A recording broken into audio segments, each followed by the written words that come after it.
দর্শক, ইউক্রেন যুদ্ধ বন্ধে ট্রাম্প পুতিনের বৈঠকের পর পরিস্থিতি কোন দিকে যাচ্ছে? ইউক্রেনের সাথে ট্রাম্পের বৈঠকের পর যুদ্ধবিরতির সম্ভাবনায় বা কতটুকু? এই প্রশ্নের উত্তর জানতে রাশিয়া থেকে আমাদের সাথে যুক্ত হচ্ছেন সহকর্মী তারেক মাহমুদ। তারেক, আমরা জানি যে ট্রাম্প এবং পুতিনের একটি বৈঠক হয়েছে এবং সামনে অর্থাৎ সোমবারে জেলেনস্কির সাথেও কিন্তু আসলে যুক্তরাষ্ট্রের প্রেসিডেন্টের একটি বৈঠকের সম্ভাবনা রয়েছে। এতে যুদ্ধ পরিস্থিতি আসলে কোন দিকে মোড় নিতে পারে বা আদৌ থামার কোনো সম্ভাবনা রয়েছে কিনা? ধন্যবাদ আপনাকে।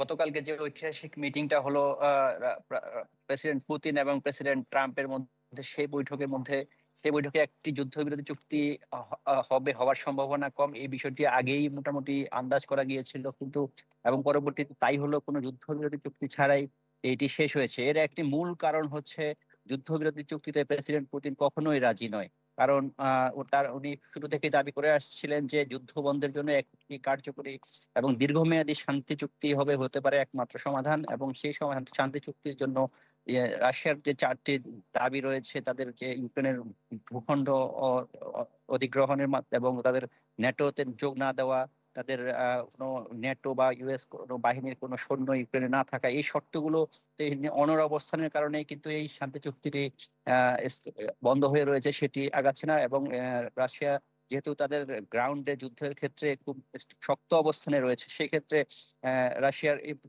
বাস্তবতার দিক থেকে রাশিয়ার এই যুদ্ধে হারার কোনো সম্ভাবনা নাই। যার কারণেই প্রেসিডেন্ট পুতিন তার শর্তে অনড় রয়েছেন এবং তার শর্ত মেনেই যুদ্ধ দ্রুতই বন্ধ হতে হবে, সেটি উনি বারবার ব্যক্ত করেছেন। এবং যেমনটি ট্রাম্প বলেছিলেন যে গত কয়েকদিনের বিভিন্ন সাক্ষাৎকারে, যে এই আলোচনা থেকে একটি যুদ্ধবিরতি না হলে তিনি রাশিয়ার উপর আরো ভয়ঙ্কর অর্থনৈতিক অবরোধ দিবেন, কিন্তু সেটি থেকেও তিনি পরবর্তীতে নিজে সরে এসেছেন। তিনি যে গতকালকে সংবাদ সম্মেলনে যিনি বলেছেন যে যদি একটি সাময়িক শান্তি চুক্তি থেকে একটি কার্যকরী দীর্ঘমেয়াদী শান্তি চুক্তি কার্যকর হতে পারে, এই এবং তিনিও একই মত দিচ্ছেন এবং এই মিটিংটিকে তিনি শতভাগ সফল বলেছেন।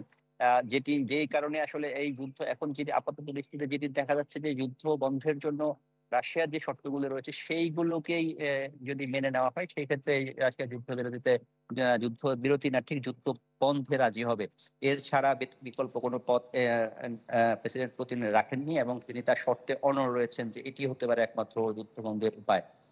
আর এবং যেটি নিয়ে আগামী এই যুদ্ধ আলোচনার পরেই প্রেসিডেন্ট ট্রাম্প ভলোদিমির জেলেনস্কি সেটি জানিয়েছেন, এবং সেটি আগামী সোমবারে তাদের বৈঠকের উপর সফলতার উপর ভিত্তি করে আরেকটি ত্রিপাক্ষীয় বৈঠক তিনি হয়তোবা হতে পারে, সেটির দিকে এখন আমরা আমরা এবং সারা পৃথিবী তাকিয়ে আছে।